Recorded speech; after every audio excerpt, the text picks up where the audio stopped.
All right, Shabbos, good morning. Good morning. Let us begin by thanking all of our sponsors for this morning's share. To thank our TALMUD TORAH sponsors for the month of Menachim of the Tilson and Wohl families from Eretz YIsrael for dedicating all the Sherman Drashos this month, sending their love from Eretz YIsrael and inviting us in Eretz Hashem to come and join them. Our week of learning sponsors, Nathan and Beth Adler in memory of Benjamin Adler, HaChaver, Baruch, Mordechai, Ben, Morenu, Rab Nosson, Zichrono Livracha, and we dedicate our learning Le'ilui Nishmos, our precious fallen soldiers, Major Shlomo, Yonatan Chazut, and David Moshe Ben Shitrit. We hope that in the merit of our Talmud Torah, their precious neshamas will have an aliyah. All of our soldiers should be successful. B'chol ma'aseh yadeim, and the Kadosh Baruch Hu should return our hostages b'shalom and b'karov. Well, so with that, let us begin. We have a short but exciting daf today.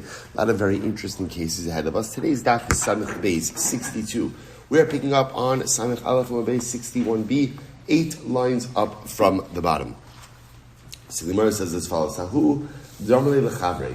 Ara de Bechia mizabnina lacha. So we'll say here's the case. There was a guy who said to his friend. So Reuven said to Shimon, I'm selling you the land of the Bechia. That's the name. That was the name of the parcel of land. So Reuven said, I'm selling you the Bechia. So what's the problem? Havi le tarti ar asad da havi miskarin Rabbi de Bechia. The problem is Reuven had 2 parcels that went by this name. So 2 parcels that were named the Bechia parcels. So I'll say, so ultimately again, so now here's what's interesting. So we're going to see there's really 2 things happening over here. Take a look at the Rashbam for just a moment. Ara de Bechia, Shekana mi Rabbi Chia, Ara Loshen Yachid, Amrle Vita Lokeach HaPachus. So okay, so before we get to this, so the Gemara says, what's the case? What's the case? So Reuven contracted to Shimon to sell him property, the Bechia. So it turns out that Reuven has 2 parcels called the Bechia. Now, Shimon claims that Reuven sold both of them to him. Reuven claims, I only sold one of them to you. So what happened? So the Gemara says, Ravashi, Chado Amalei Tarti Lo. So Rashi says, okay, this is a pretty simple case. Reuven, in other words, the lashon of when I say the Bechia, Reuven was only selling one parcel. Just inherent in the wording of the sale was one parcel, not 2 parcels. The Amalei Arasa Stama Miut Arasa Shtayim.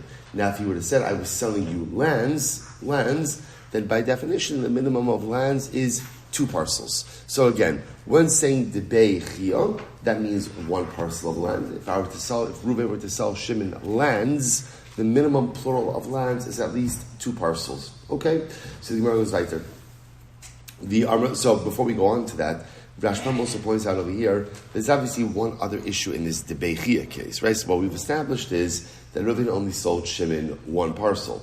The other issue that comes up is which parcel? So with that, Rashbam says Reuven is the one who is believed to define or to determine which parcel. Obviously, if Shimon claims it's the other one, then it becomes a classic case of Hamotzi Mechaver Lavaraya. Okay, fine. So now the Gemara goes on in the same topic of using, or I should say, defining words used in transactions. So the Gemara goes, Amalei Kol Ar Asa de Islay Labar Min Bustani Upardisi. What happens if Reuven sells Shimon all of my land? Right? Reuven says, Shimon, I hereby sell you all of my land. What does all of my land include?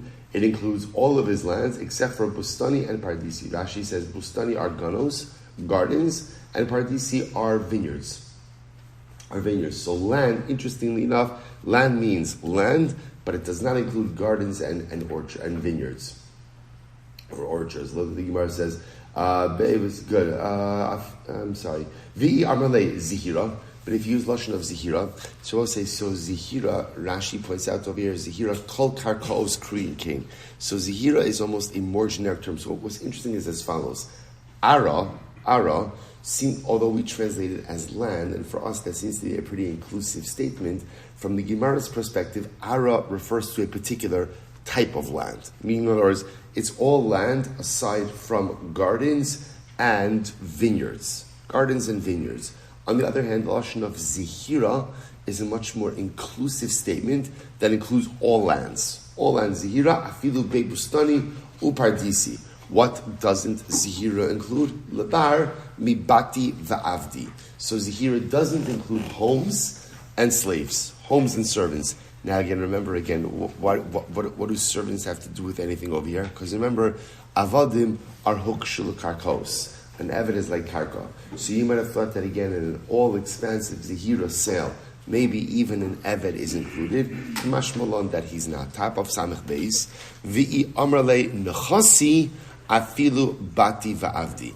Now I will say, so here's what's interesting. So therefore, kind of in the progression of all of this, but if Reuven were to say to Shimon, I'm selling you nechasi, I'm selling you all of my property, so what does property include? So apparently property is the most expansive halachic statement that includes everything. Look at Rashi for just a moment. Only one issue. What doesn't nechasi include? Rashi says over here, "Avi amrle nechasi afilu bati va'avdi aval metaltali lo." So it doesn't include metaltalin. So I'll say, so kind of if you go ahead and if you go through the progression of the Gemara, so if you sell someone a parcel of land, singular, you're selling one land.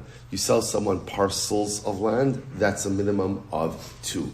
You sell someone land, or all of your land, all of your ara. Ara includes all of your land except for gardens and vineyards. You sell someone zihira. Zihira means everything, including gardens and vineyards, but doesn't include homes and servants. If you sell someone chasai, all of my property, that includes everything, even servants and homes, but doesn't include metaltalin. If you say kol mechasai means everything. Now I'll say, why is this important? It's very important because you got to remember this is transactional lingo, right? You have to know what words to use in order to be able to affect the kind of transaction that you want, which is true in general in life. You have to know which words to use and how to use them in order to be able to get to affect the outcomes that you are looking for. All right, incredible. So we'll say, so along these same lines of kind of what words you need to use in order to affect transactions, we're going to now transition to a series of cases.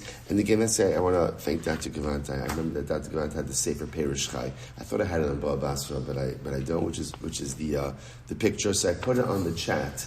The pictures. So again, we're just going to reference actually a couple of pictures, or actually you can see in the Gemara, depending on how old or new your Gemara is, depends on the number of pictures you may have on the page. There's a number of pictures on the page also, but we'll just visualize maybe a little bit easier today. So just tell you what we're going to do over the next couple of cases. So now we've been speaking about what type of words create the expansiveness of the transaction. Now we're going to discuss the following case.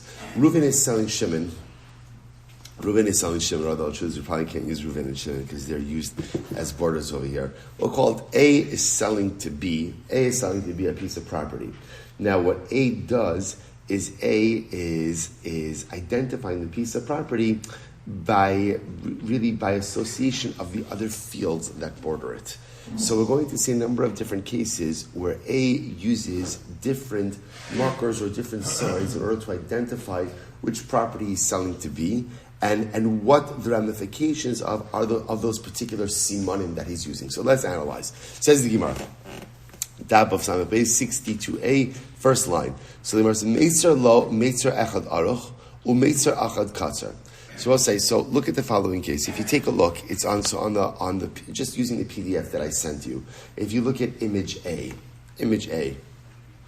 I find this one a little bit easier to relate to than the one that Rashi has. So if you look over here, so A is selling to B a field. Now the field, if you notice over here, what ends up happening is as follows. The field on one side is bordered by Yehuda, and on the other side it's bordered by Shimon and Reuven. This is one that's marked A. So what's interesting over here, so this is the field that A is selling to B. But what A does is he says, I'm selling you the field that is sandwiched in between the fields of Yehuda and Shimon. He doesn't make any reference to Reuven. So we'll say, so the shaila is now, so remember again, if we were framing this in the right way, and A was selling the field to B, how would A phrase it? How would he phrase it? I'm selling you the field that is sandwiched between the fields of Yehuda and Shimon and Reuven. You don't really have to go ahead and mention Levi and Yisachar in this because it's obvious, right? Once you're going ahead once you're going ahead and kind of mentioning the east-west borders, the north-south ones kind of become a little bit obvious, right? So I'm saying, but instead, what A does is he only mentions Shimon. So I'm selling you the field in between the fields of Yehuda and Shimon. He omits Ruvain from the language of the sale. So the shaila is, what does this do? What are the ramifications of failure to mention Ruvain? So we'll say interesting machlokes. Rav says, Rav, lo kana ela keneged hakazar. So Rav says, okay, I can say exactly what's happening over here. So A is not selling B the entire field. Rather, what is he doing? He's selling him essentially half the field. He's selling him the part of the field that is in between Yehuda and Shimon. But that's it. So you can see in image A, you can see over here, that's the shaded area. That's all he's selling him over here. Just, HaChaver on Zoom. I don't know if everyone here. I hope that you, if you're on the WhatsApp group, I sent it out on the WhatsApp. Okay, good. If you're not on the WhatsApp group, maybe post in Zoom and we'll add you to the WhatsApp group, or maybe we'll post the link in the WhatsApp group. Thank you. All right. So the Gemara says as follows. No, it doesn't make sense to post the WhatsApp link in the WhatsApp group. Okay, good. All right, sorry, it's Monday. Okay, so Rav says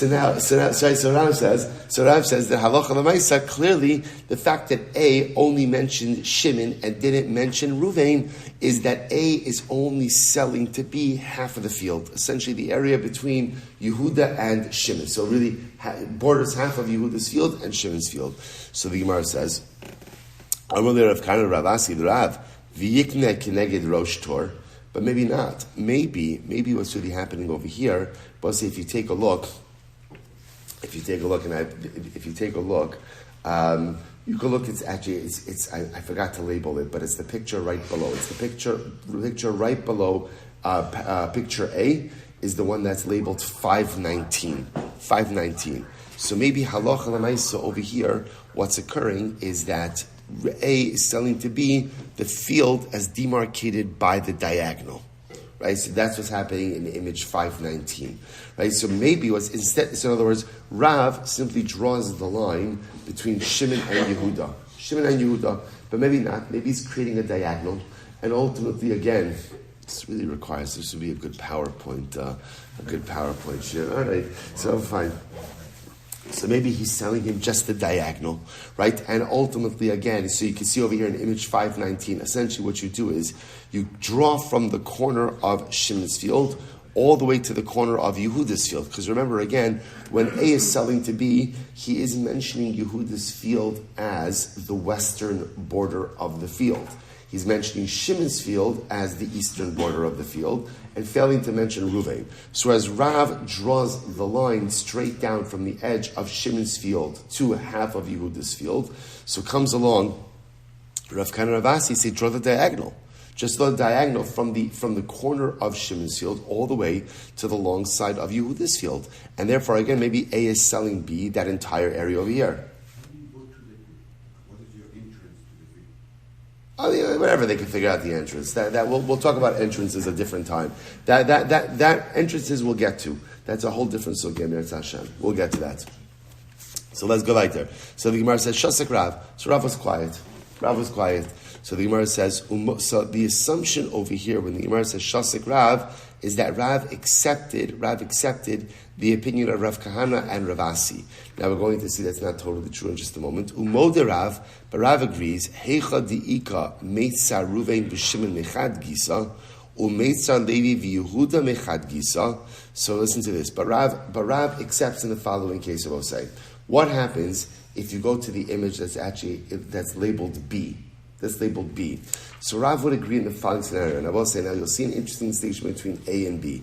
In A, what we had is on the eastern side you had Shimon and Ruvain. On the western side you just had Yehuda. In image B over here, this new case over here, on the eastern side you have Ruvain and Shimon, and on the western side you have Levi and Yehuda. So now you have two neighbors on each side. So Umode Rav would agree, Kol Hecha Di'ika Meitzar Ruvain b'Shimon Mechad Gisa. That if you have Ruvain and Shimon on one side, on the eastern side, right, Umeitzar Levi Yehuda Mechad Gisa, and Levi and Yehuda on the western side. Midahave le'lemichtav le'leruvein keneged Levi, v'deshimon keneged Yehuda, v'lo kasav. So we'll say, so since ultimately, again, in this case, Rav would say like this. Rav would agree, if A really only wanted to convey to B half of the field, right? If he only wanted to convey half of the field, there's a very easy way to do it, right? How do you do it? I'm selling you the field between Reuben and Levi, or I'm selling you the field between Shimon and Yehuda. That's if he only wanted to sell half of the field, that's how he should have done it.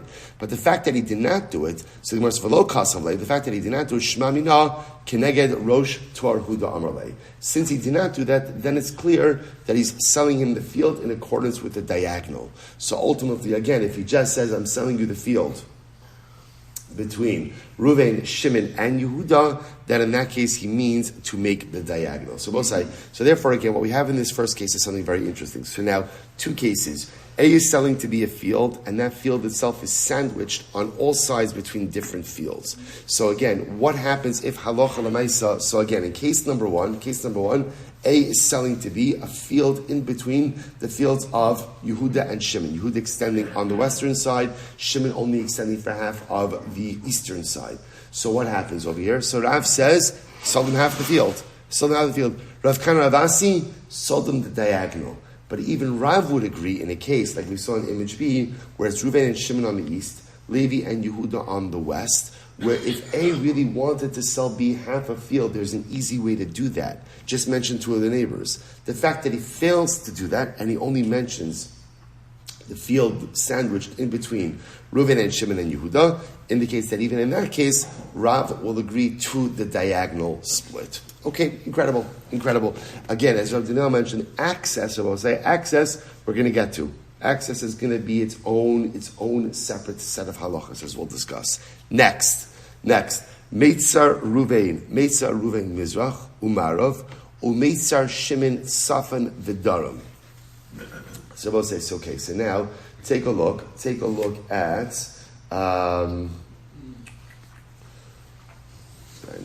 okay, fine. So let's see this. So I say here's the next case. Meitzar Ruvain Mizrach Umarov, or Meitzar Shimon Safan Vidarim. So we'll say, so now let's say again, A is selling B a field, and Ruvain borders that field on the east and the west, and Shimon borders that field on the north and the south. So what's the halacha? So we'll say, so remember again, in all of these cases, we're talking about how should the sale be worded in order for A to convey to B the proper field that is being sold. So Zarch Lemichtav Le, Meitzar Ruvain Ruchen Trin, or Meitzar Shimon Ruchen Trin. So A has to say to B, I'm selling you the field that is bordered by Ruvain on two directions and bordered by Shimon on two directions. The idea that the Gemara is highlighting over here is that halacha l'maisa, it's not just enough to say the field that is bordered by Reuven and Shimon, but rather again it must be articulated in a document of sale, the field that is bordered by Reuven in two directions, field that is bordered by Shimon in two directions. Okay, let's go back to Ibailuhu. So I'll say this is now a very interesting case here. Ibailuhu, siem lo esakranos mahu, kimin gem, or kimin gem mahu. Okay, so we'll say now watch this. Take a look. This is pictures C and D. So let me show you what's happening over here. So if you take a look at C, and the truth is these are also in the Rashbam, but essentially if you take a look at C, in this case over here, if you notice, you have a whole bunch of squares. Each of those squares represent individual fields that are owned by people. So in this case over here, A says to B, I'm selling you the field that is bordered by Reuven, Shimon, Levi, and Yehuda. Now, if you notice, Reuven, Shimon, Levi, and Yehuda, they own the corner fields. So now A owns that field that's in the middle of all the little squares. He owns the big square in the middle of all the little squares. So, in an ideal world, how would he have demarcated the field that A is selling to B? What would he have said? He would have mentioned all of the owners of the small squares. But instead what he does is he just mentions the corners. Similarly, if you take a look at image D, which you can also see, by the way, is the bottom image, the second to last image on the right side, on the right side of the Rashbam, second one from the top on the left of the Rashbam. I know those directions made absolutely no sense.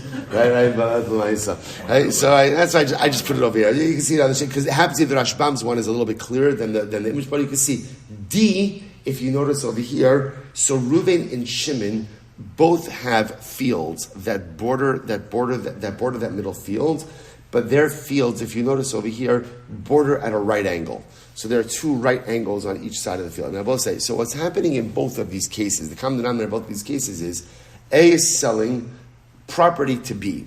So, but instead of A, so just to be clear, what is the Gemara trying to highlight? I will say, what's the takeaway message of this Gemara? In general, what's the takeaway message of this Gemara? Say what you mean. Which, by the way, is a tremendous Musar Haskell in this sugi in general. A lot of times in life, we say things, and we leave it to people to intuit what it is that we really mean, and then we get upset when they don't catch on to what it is that we're saying. Right? This is a tremendous dynamic in Shalom Bayis, where it happens all of the time, where spouses, right, will say something, and I expect my spouse to understand what it is that I'm saying and what it is that I mean, even though I'm not speaking in full sentences, and I'm not going ahead and articulating complete thoughts. But if you love me, you should be able to read my mind. The age of Nevuah ended with the destruction of the second Beis HaMikdash, right? There have been no Nevi'im for thousands of years. No one could read your mind. So if you want your wife, you want your husband to know what it is that you're saying, say it. Say it. And same idea even in friendships, in relationships. If you want someone to understand what it is that you mean, then be explicit. And if you're not explicit, don't expect them to catch on to the nuances of what it is that you're conveying, or to some type of subliminal message that you are trying to get across. That is the Musar Haskell in this. When you're selling property, be explicit. The property is bordered by people, articulate every single border. Because when you don't, we're not sure what you mean. So for example, take a look at image C. In this case over here, so A is selling property to B. Now what is A selling? He's selling something in the big square in the middle. The problem is, he only identifies the field that is being sold by the corners. By Reuven, Shimon, Levi, who are the corner guys, right? Not all of the borders. So here's the Shaila. What does it mean? So there are two ways we could interpret it. Possibility one is, he's selling him the whole field. He's selling him the whole middle field. He's just identifying the four corners. Or maybe not. Maybe he's just selling him two swaths of land in between the corners. That's, by the way, that's if you see in paragraph in C, so you can see the X. The X represents maybe all A is selling B are those two strips of land in between the corner fields. Similarly, if you take a look at image D, right, picture D. So when A says to B, I'm selling you the field, right, sandwiched in between the corners of Reuven's field and Shimon's field. So what is A saying to B? Is he saying, I'm selling you the whole field as situated between Reuven and Shimon? Or maybe he's just selling him the strip of land that extends in between Reuven's field and Shimon's field. That's the two dotted lines that you see over there in image D. So the problem is, because, again, A is not fully articulating the entirety of the borders around the parcel being sold, it just leaves some level of ambiguity. So so if A identified to be the corners of the field being sold, that's picture C, Reuven, Shimon, Levi, the corners, or Kimin Gem, Mau, or that's image D. What's the halacha? We'll say Amud Beis. Beserigin Mahu. Or what about the case of Beserigin? I will say that's image E. So I'll say, so this is also a very interesting case. So first of all, before you even look at the image, take a look at the Rashbam. Beserigin Mau. Kigon Shayu Makifin also Shmona B'nei Adam. Shnaim B'chol Ruach. So I'll say this case is even a little bit more interesting, which is, now you can look at the image for just a moment. Imagine for a moment A is selling to B a parcel of land, but that parcel of land essentially is bordered by 8 different people. 2 in each direction. So you can see in the image, you've got Reuven, Shimon, right, in the east, and then so on and so forth.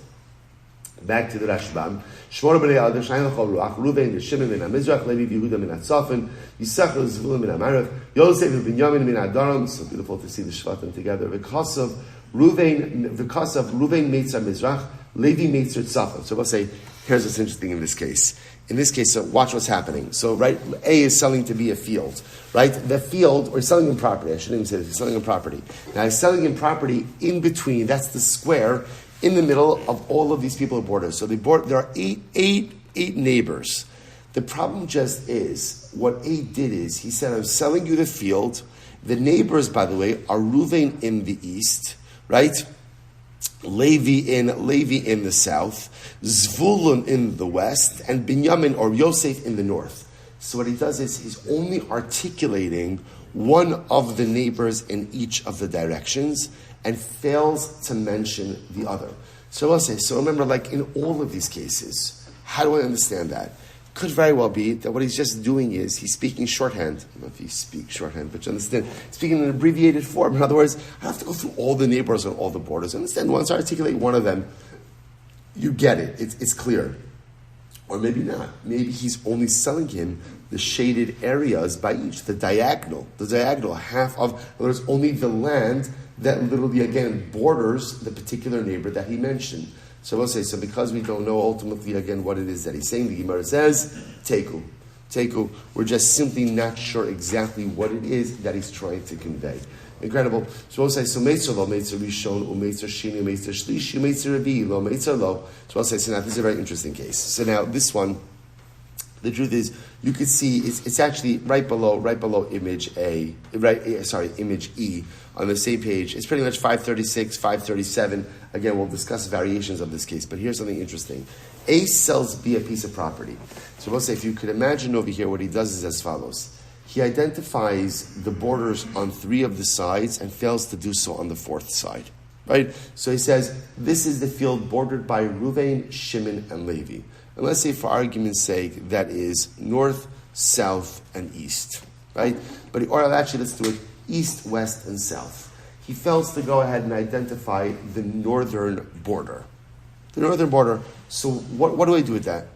In other words, how do we understand that? So we'll say, so the Gemara says, Amarav, Kana HaKol, Chutz Mimeitzer Revi. So Rav says, look, so obviously, again, the fact that A failed to articulate the northern border, right, the 4th side, the northern border, indicates to us that B will acquire everything with the exception of the northern side. Now what does that mean practically? If you look at the Rashbam is right below the image. So B will acquire everything that is absorbed within the 3 corners, three articulated borders. Chutz mi Meitzar Dalet. Hatelem atzmo shel Meitzar Revi'i lo kana de lahachi ahanile de lo kasev Meitzar Revi'i. So let's listen to this. Rav says, here's what's happening. The fact that A articulated, right, the east, west, and southern borders, but did not go ahead. But did not go ahead and articulate the northern border. So Rav says indicates that A is holding something back. What is he holding back? So he's holding back, again, we'll call it a strip. Thank you. A strip, I was going to say swath, right? A strip of land across the northern border. Now, how large that strip is, we'll discuss. So again, pretty much A is selling to be the entire area, but the fact that he doesn't articulate the northern border tells us that halacha l'maisa, he is withholding a strip of land for himself. Or Shmuel says, no.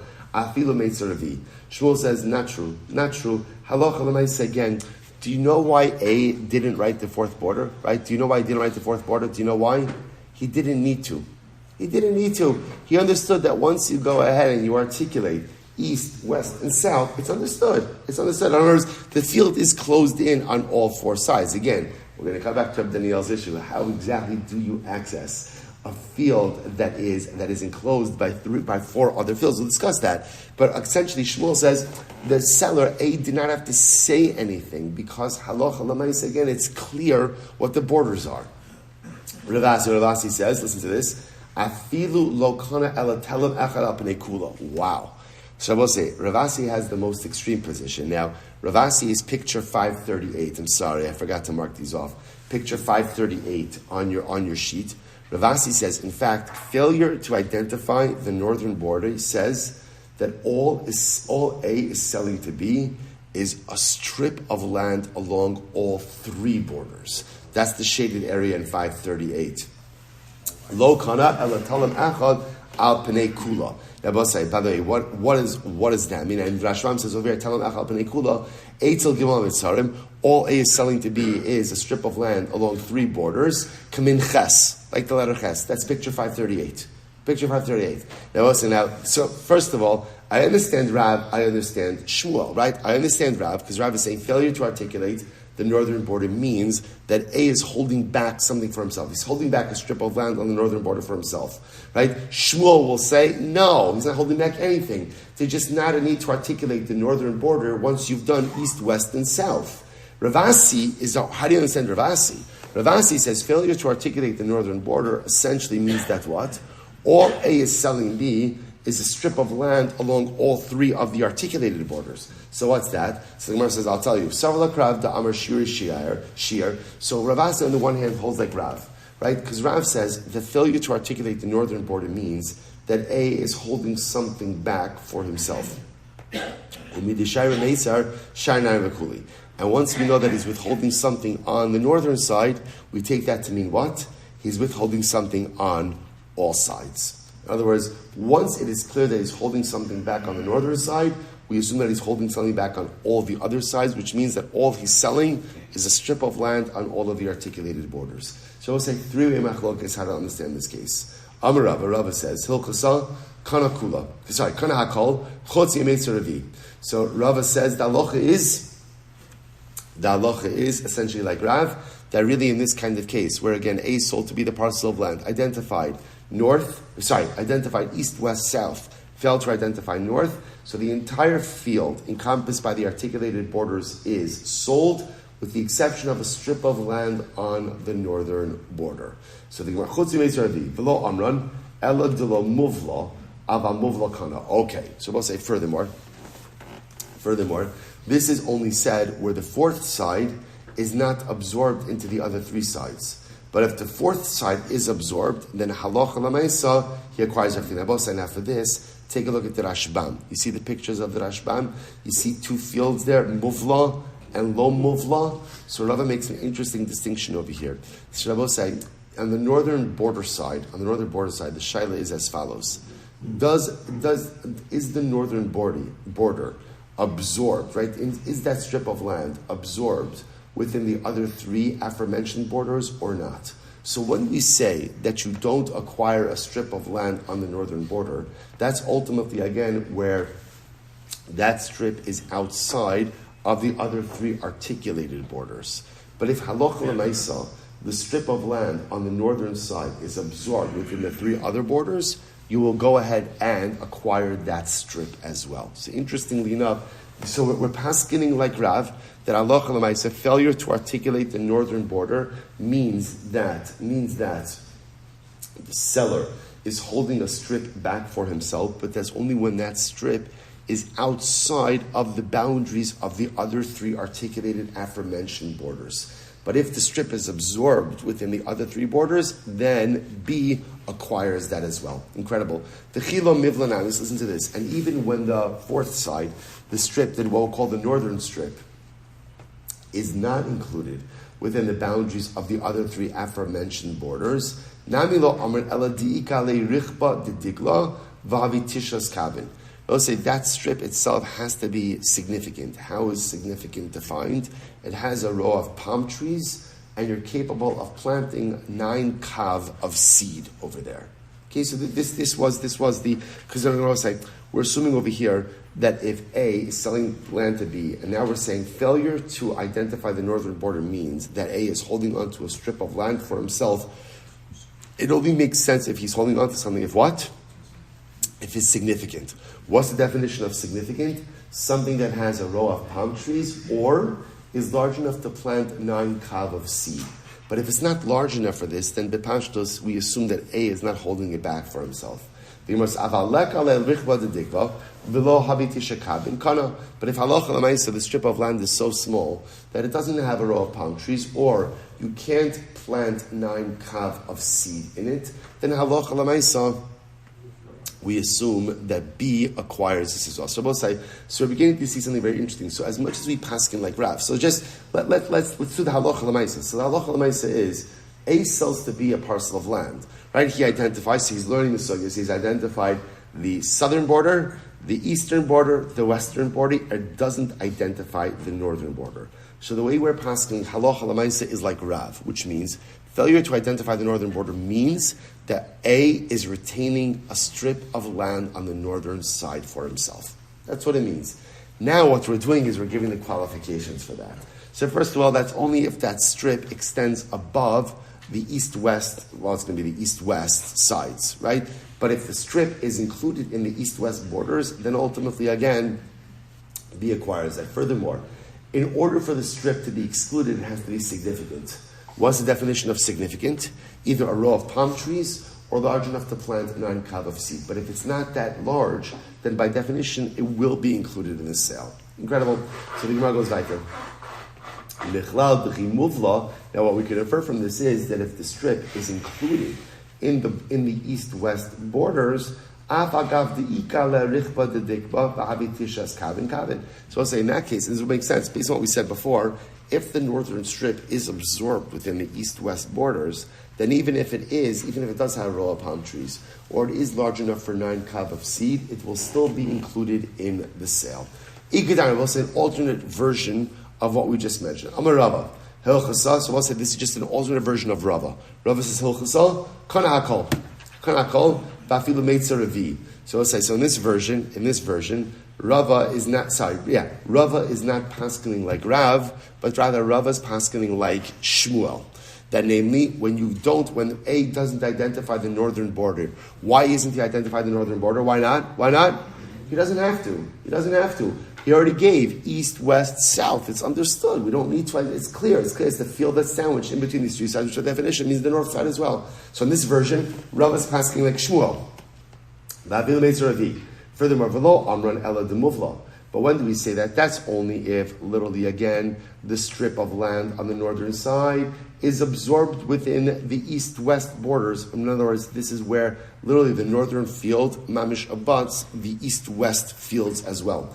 Avalo mivla lo kani. But if that strip is not absorbed, then halacha l'maisa, A would not acquire it. Dechi mivla nami lo amran. Furthermore, again, even when that strip is absorbed in the east-west borders, the only time we say that A acquires it is ela deleka ale richba de dikla v'lo havi tishas kabin. Furthermore, again, even when it is absorbed, the only time A will acquire it is if there's not a row of palm trees on it, or it's not large enough for 9 kav of seeds. Aval ika le richba de dikla. But if there is a row of palm trees by it, or v'havitishas kavin, or there's enough for 9 kavs of seed, lo kana, ultimately, again, then A would not acquire it, even if it is absorbed within the east-west borders. Michlal, what can we infer from this? Michlal, dechi lo mufla. I can infer from this that when it is not absorbed, right, if the strip is not absorbed within the east-west borders, then afagav deleka ale richba dekva v'lo havitishas kabin lo kani, then halacha l'maisa, if it's not absorbed, right, even if it doesn't have the requisite size of having a row of palm trees, and ultimately, again, or large enough for 9 kav, B will not acquire it. Fine. So we'll say, so essentially what we have over here is a little problematic, because we have two distinct versions of Rava. In version 1, Rava is paskening like Rav, namely that halacha l'maisa, when you omit the northern border, that means that A is withholding a strip, right, a strip of land on the northern side for himself. Now, when that applies again is a machlokes, but according to the second version, Rava is passing like Shmuel, namely again failure to articulate the northern border, ultimately again, it really doesn't mean anything, and really he's selling the entire thing. Now we'll say, the Gemara says, here's what's interesting. The Gemara says, and you don't see this often, I will say. The Gemara says, okay, so now we have obviously two opposite versions of Rava. But interestingly enough, there is some commonality which comes from both of the versions. Shamina mitarvayu, Shamina mitarvayu lishnei de Rava. So I'll say, so first off, from both of these versions of Rava, we can emerge with certain universally held truths. What are the universally held truths? Number one, the besada lo shir v'lo midi. The Rebbe said that first of all, again, it appears that halacha l'maisa, that when selling the field, ultimately, again, I'm not withholding anything. In other words, that not like Ravasi, right? We're rejecting that concept that when you fail to go ahead and articulate the fourth side, that all you're doing is what? Selling a strip, selling a ches, right? So no. Everyone will agree that you're selling the field. In other words, the machlokes is just about the strip on the northern side. But everyone is agreeing that otherwise you are selling a complete field. That's number one. Number two, Vishamina nami, dehecha de mivla, velek ale richba de dikba, velo havi tishas kabin, kana. Furthermore, what else does everybody agree with? Everyone is going to agree that in the case where the northern strip is not absorbed, right? The low mivla. When it is absorbed, right? When the northern strip is absorbed, which means the northern strip exists between the east-west borders. Everyone agrees, and that strip does not have a row of palm trees, or that strip is not large enough for 9 kav of seed. V'lo havi tisha kavin kana. Everyone agrees that you're kona that. So I will say, it's very interesting. The Gemara just wants to suggest, even though we have two dramatically different versions of Rava. Version 1, where Rava says halacha follows Rav. Version 2, where he says halacha follows Shmuel. There are certain universally held truths. Truth number 1, we reject Ravasi. That when you forget that when A omits the northern border, he's not selling a ches, he's selling that field. The only machlokes is about the northern strip. Furthermore, everyone will also agree that when the northern strip is absorbed between the east-west borders, and the northern strip is so small that there is not a row of palm trees, or not large enough for 9 kav, everyone agrees that that is included in the sale, that B acquires that. What else does everybody agree with? Lo mivla. Furthermore, again, everybody will agree that in the case where the northern strip is not absorbed, right? So in other words, it extends past the east-west, or above the east-west borders, and it is large enough that it has a row of palm trees, or it's large enough to plant, but it's either or shear, or it's large enough to plant test cabin, low kana, ultimately again that you don't acquire. So everyone agrees that if the strip is above the east-west border, and it is large enough for a row of palm trees, or 9 kav, that B does not acquire it, that A is withheld that from the sale. Lo kana. Mivla v'ika aleha. Lo mivla v'leka aleha. So we'll say, so what are the machlokes cases? The machlokes cases are ultimately going to be the case of where the strip is absorbed, but it does have the requisite shear. It's absorbed within the east-west border, but it's large enough for the palm trees or large enough for the seeds, right? Or it's not absorbed, but it doesn't have the requisite shear of the row of palm trees or the seeds. Itmar lahai gisa ve'itmar lahai gisa. Those are the machlokes cases. So we'll say, so it's interesting. The Gemara wants to suggest that everyone will agree, strip of land not absorbed and large enough for the row of palm trees or for the 9 kav of seeds. Everyone agrees not included in sale. Is absorbed and not large enough for the palm trees or for the 9 kav of seeds. Everyone agrees is in the sale. The issue becomes large enough but absorbed, or small enough and not absorbed. Those are going to be the machlokes cases. And the Gemara says, so what do you do with those? Shuda dedaini. Those are going to be up to judicial discretion. That's going to be up to judicial discretion. So I will say, and we'll see, essentially, the Rambam really paskins halacha l'maisa like Rav. That halacha l'maisa, again, that really, when you fail to go and identify the northern side, so B will acquire everything except that strip. And this is really how we pass halacha l'maisa. So again, if the strip is large enough that it's excluded, it's not muvla, it's excluded, and it's large enough for the palm trees or for the 9 kav of seeds, that is not included in the sale, right? Small enough and it is included, or is absorbed, it is included. The machlokes case is really going to be these last 2 cases over here. Large enough, right? Small and excluded or large and included, those are the machlokes, and how do we resolve it? Shuda dedaini, going to be a case of judicial discretion. Trying to figure out what we think A really had in mind when he sold the field. They both say, Shkoyach. All right, HaChaver on Zoom, have a great day.